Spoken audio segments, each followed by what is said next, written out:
You ever stop and realize you're playing a game you don't even like, just kinda going through the motions, grinding at some battle pass, doing dailies, keeping up with some limited time event, and suddenly it hits you. You're not even having fun, you're just doing it, like it's a second job.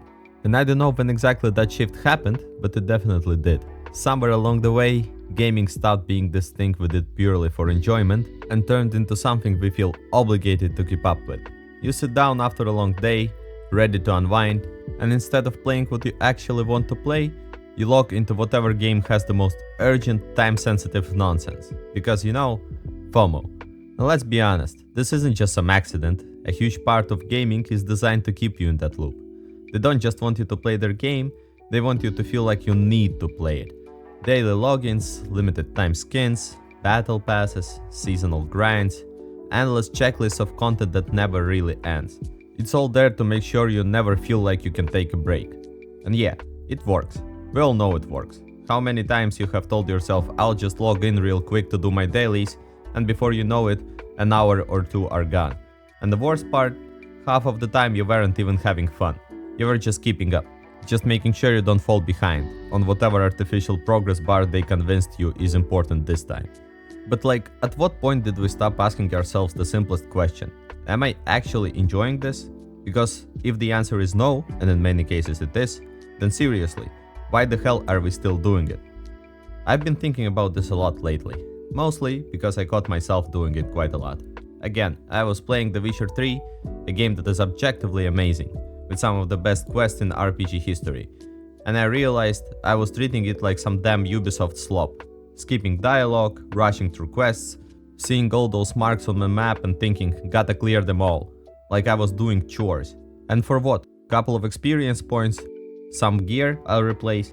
It was like my brain wasn't even letting me slow down and enjoy the game.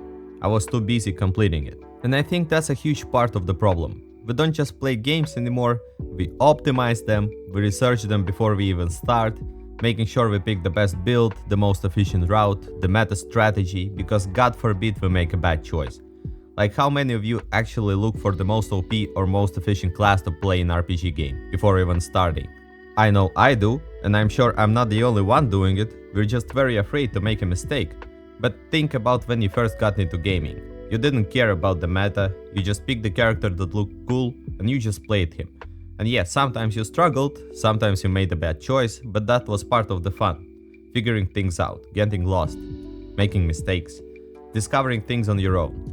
Like at times when I was playing old Diablo 2, most of us, being little shits at school, took the most muscular and big guy there was to pick, because it looked cool for us, and we didn't care that Sorceress is much more meta efficient, and that Barbarian's clear time is suboptimal. We just wanted to bash monster heads with big weapon, so we did. Now, we treat every game like a fucking work project. And honestly, I'm done with it. I just want to play games the way I used to. No guides, no checklists, no FOMO-fueled grinds, just pick up a game and play it because it looks fun, not because I feel like I need to. And if the game isn't making you happy, then maybe it's time to walk away. But walking away is easier said than done, isn't it? I mean, what do you even walk towards? Because if you're anything like me, you've probably had that moment where you quit a game that wasn't making you happy, only to sit there staring at your library realizing you don't even know what does make you happy anymore. And that's the scariest part. I've been trying to get back to that. I've been forcing myself to unlearn all this weird efficiency-obsessed behavior and just play games like I used to. Let me tell you, it's a process. It actually feels weird at first, like I'm doing something wrong. Like I'll start a game and my brain immediately wants to look up the best starting choices. But we need to stop ourselves. Because we truly need to be making mistakes and learning from them for a game to have any point. I think one of the most popular game design books, Theory of Fun, says that game is a puzzle with made up rules. And it is only as fun as long as you don't know the solution.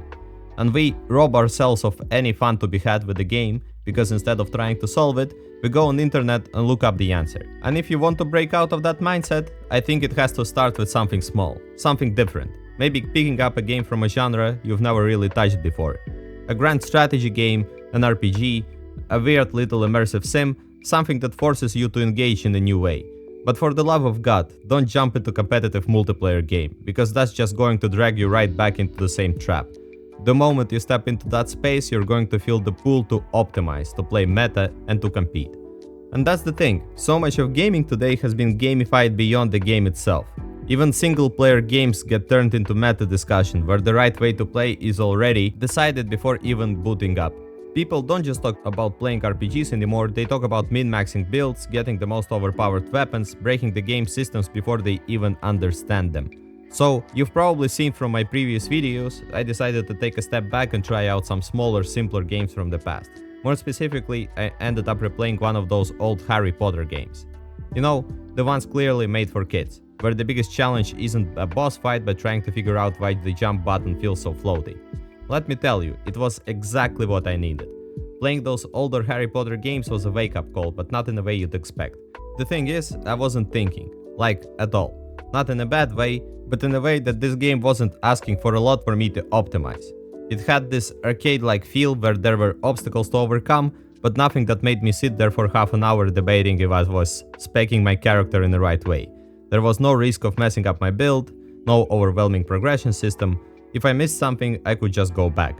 The worst thing that could happen, restarting at the last checkpoint. And it was freeing. So I started thinking, what if this is the answer to choice paralysis? What if the reason so many of us struggle to enjoy games is because we've lost that childlike approach to picking them? Think about it.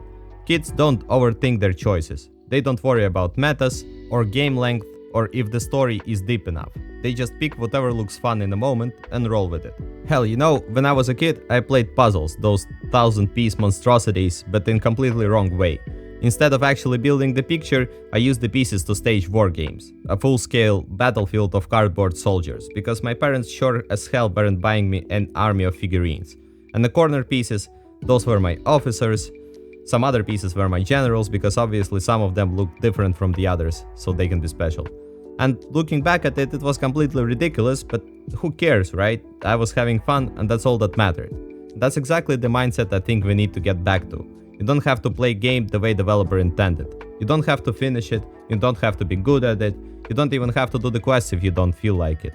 If you want to roam the world, or just test up some mechanics, then go for it. Just do exactly this and nothing else with the game. Just have your fun, and don't play or do anything that isn't fun for you.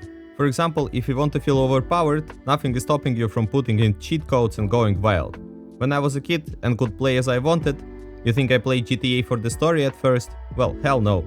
I was out there spawning tanks, launching cop cars in the sky, and seeing how long I could last with the 5-star wanted level before getting obliterated. And I loved every second of it. And yet, somewhere along the way, gaming became serious business. Now, every time we play, there is a little voice in the back of our heads asking, am I playing it the right way? But gaming isn't supposed to be your homework. Because you know, at the end of the day, the best way to play a game is whatever makes you happiest. At some point, the gaming turned into something we manage rather than something we enjoy. It became all about keeping up, but the truth is, there is no prize for playing a game the right way. There is no real consequence for skipping the grind. To be fair and realistic, nobody cares, only you do. So, we need to stop torturing ourselves and getting ourselves into those Skinner boxes. We need to just do what we like to do, and nothing else. At least, if we're talking about having fun and having your enjoyment. So, in my mind, it's as simple as just playing again. Not for progress, not for rewards, just for the moment and for the experience, for the sheer fun of it. And then, you won't even feel the need to be efficient. Because at the end of the day, nobody cares about how good are you at Dota, COD or Marvel Rivals. The only person who should care is you. And whatever skins they're offering you and whatever prizes and rewards they're offering you, it all in the end doesn't matter. Okay guys, thank you for listening to this rant and see you in the next one.